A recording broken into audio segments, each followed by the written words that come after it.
Hey everybody, it's Willie Tenorio Jr. Willie Tenorio Jr., your school board member's favorite school board member.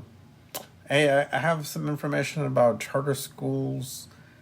We have a vote before the State Board of Education on Friday, September the 11th, 2020, to consider approving more charter schools. Now, as you may have read in the paper, new charter schools were approved by the Commissioner of Education recently, but the State Board of Education has to provide final approval at their meeting on the 11th. Now, there's some local schools that got approved to be added as charters locally. One is the Doral Academy in Buda and Hayes County, which is in Hayes County, obviously. And also, there's another one in Hayes County, Clear Public Charter School, has been approved for San Marcos by the commissioner. In addition, there's schools in McAllen, San Antonio, Houston, Fort Worth, and Tarrant County, and Austin have also been approved. Okay, so there's a big vote on the 11th, and the commissioners have a chance to say yes or no on all or some of the charter schools. Basically, how it works is the State Board of Education will vote to either take no action, and then the commissioner's approval of all the charter schools stands, or the commissioner, or they can veto the commissioner's decision, and the vetoed applications fail. Now, there's 15 State Board of Education members, so 8 of the 15 must vote to veto an approved application. So, let me tell you a little bit about why I'm not a big fan of charter schools. So, as a lot of you have heard, the charter schools have waiting lists. So, let me give you some information the Texas Association of School Boards provided me. Charter schools have received approval from Texas Education Agency to enroll a maximum capacity of 577,768 students statewide. Yet they only enrolled 336,900 students in 2019-20, leaving an excess capacity of 240,868 students. They have that capacity. They don't need more campuses. At the same time, charter schools self-report a wait list of 140,000 students, leaving 240,868 empty seats, okay? So that doesn't make any sense. So while the charter wait list is used to justify demand for new schools and unmet need, to date it is unaudited and unverified by any neutral third-party organization. So there's been a change in the law in 2019, which is going to allow TA to monitor charter wait lists and report out an accurate number. The other thing to know about charter schools is charter schools in Texas are private nonprofit organizations that receive public funds. So charters are governed by self-selected boards that are not accountable to local taxpayers or voters. Unlike public school districts that are governed by democratically elected boards of trustees. So you can vote me out, you can vote somebody else out that's over a public school, but you can't do the same thing for a charter school. So they're less accountable to the public. Now, you may have heard about the letter that was sent to the State Board of Education by leading educational organizations, and I'm going to tell you about that letter.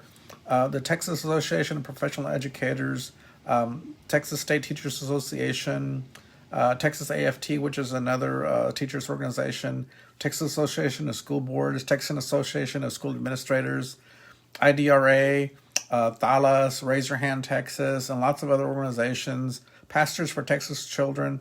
They all sent a letter. And let me tell you what was in that letter. I think I'm just, you know what, I'm just going to read it to you.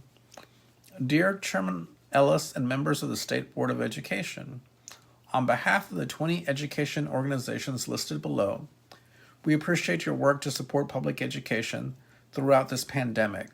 We understand that our state's economy is in a recession and that state revenue projections are gloomy. To that end, we want to ask you to address an issue that could exacerbate the state's budget crisis, harm school districts, and send Texas tax dollars out of state.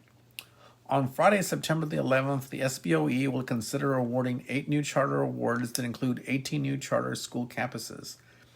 We respectfully ask that the SBOE consider the incremental cost of the applicant's 18 new campuses and their potential future expansion in the context of the mounting cost of charter expansions.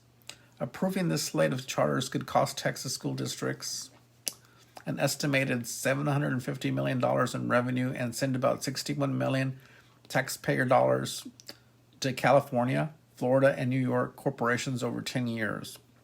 Coupled with troubling issues in these charter applications, we ask for a pause on new awards. Additional state costs for charter enrollment.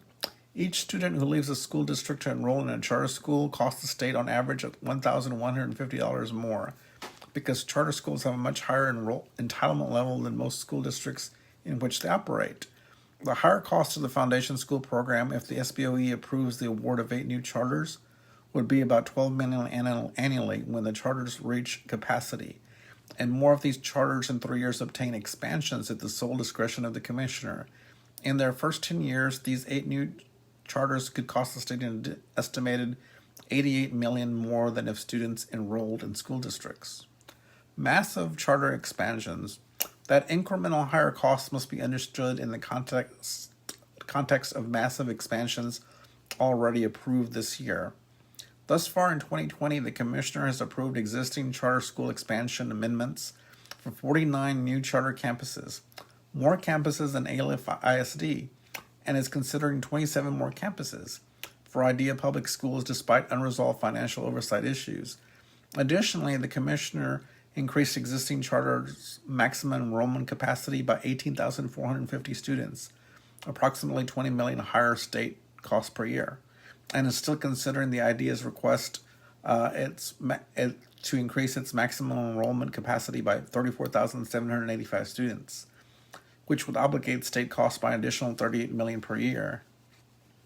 If the Commissioner and the State Board of Education in 2020 approve all pending expansions, amendments, and new applications, Texans will pay for a staggering 94 new charter campuses, which is the equivalent of adding more campuses than Lubbock ISD and Waco ISD combined in only 1 year. This is a 64,381 increase in maximum student capacity, which is like adding a new Aldine ISD at an incremental higher state cost of $70 million annually, above the cost of enrolling those students in school districts. State budget cost driver. These pending actions have the potential to be a major cost driver for the state budget into the future. The 2020 charter expansions are in addition to TEA's prior approvals in 2010 to 19 of 736 new campuses, most of which were approved in the past 5 years. Adding in all potential 2020 expansions to existing maximum capacity, the more than 640,000 charter seats would equate to $700 million annually in additional tax dollars just to subsidize the higher costs of charter schools. There's harm to Texas school districts also. We urge that you veto or limit approval of all new charters this year, not only as a financially prudent way to reduce additional new obligations on the state budget, but also as a way to avoid harming Texas school districts that are struggling in this unprecedented pandemic era. Texas school districts could lose an estimated $101.5 million annually in revenue when these 8 charters and their 18 campuses reach capacity based on an average per student revenue loss. Texas tax dollars to California, Florida, and New York. Regarding the 8 new charters, $21 million in state funds would go out of state in the first 5 years to private charter management organizations. CMOs. Learn for Life and Rocket Ship would pay CMOs in California 15% of revenues, while Doral, which would pay $750 per student to a Florida affiliate CMO, and another 1% of revenues just for trademark usage to another Florida CMO. Brilliant would pay its New York-based CMO 8% plus a $700 per student facility lease. Out-of-state management fees exceed $61 million in the first 10 years. Charter applicant operations and finances raise red flags. In-depth research on the new charter applicants reveals troubling information not included in the charter applications. The California and Florida chains in particular should raise red flags with previous investigations, conflicts of interest, lawsuits, school closures, low graduation rates, and failure to serve certain student populations. as detailed on fact sheets that we have available. For example, Learn for Life CMO in 2017 paid its CEO $702,008 and three family members $926,234 for a total of more than $1.6 million. While Learn for Life's application lists 7 high-paid California CMO executives for instructional leadership, it lists 5 Texas teachers for 200 students its first year. Rocket ship schools in California have annual teacher attrition rates as high as 59%. To address continuing operation shortfalls at both the school and CMO level, the Rocket ship CMO deferred $8.8 million in rent payments and management fees to future years. Rocket ship also reported $12.5 million in intercompany and long-term loans. Doral contracts management services to Academia, I'm not sure they pronounce that, through affiliate Academica SW, a for-profit Florida-based organization. Academica was the subject of a U.S. Department of Education Office of Inspector General investigation that found related party transactions between Academica and a real estate company that leased both buildings and security services to the school. New charters are not needed. Although Texas public schools have had tremendous enrollment growth, that growth recently has slowed. The potential one-year addition of 64,381 charter seats exceeds the enrollment growth of all Texas public schools last year. Meanwhile, charter schools currently have hundreds of thousands of seats in excess capacity. Many of the 8 new charters propose to locate in the boundaries of high-performing school districts. This does not make sense financially or academically. Also, communities have shown little interest at most applicants' public meetings, but have shown high amounts of opposition because of the harm to existing public schools. The 8 new charters are estimated to cost the state $88 million more and cost school district revenue $750 million over 10 years. We would appreciate your vote to veto all or some of the new charter awards. Please contact representatives of any of the organizations that signed onto this letter if you have questions. And while it was addressed to the State Board of Education, a copy was sent to the governor, Greg Abbott, the Lieutenant Governor Dan Patrick, who's a big fan of charter schools, House Speaker Dennis Bonnen, Chairwoman Jane Nelson, Chairman Larry Taylor, Chairman Giovanni Caprilegioni, Chairman Dan Huberty, and the Commissioner of Education Mike Morath. So that's the info I have for you today, folks, and we'll talk to y'all soon. Bye-bye.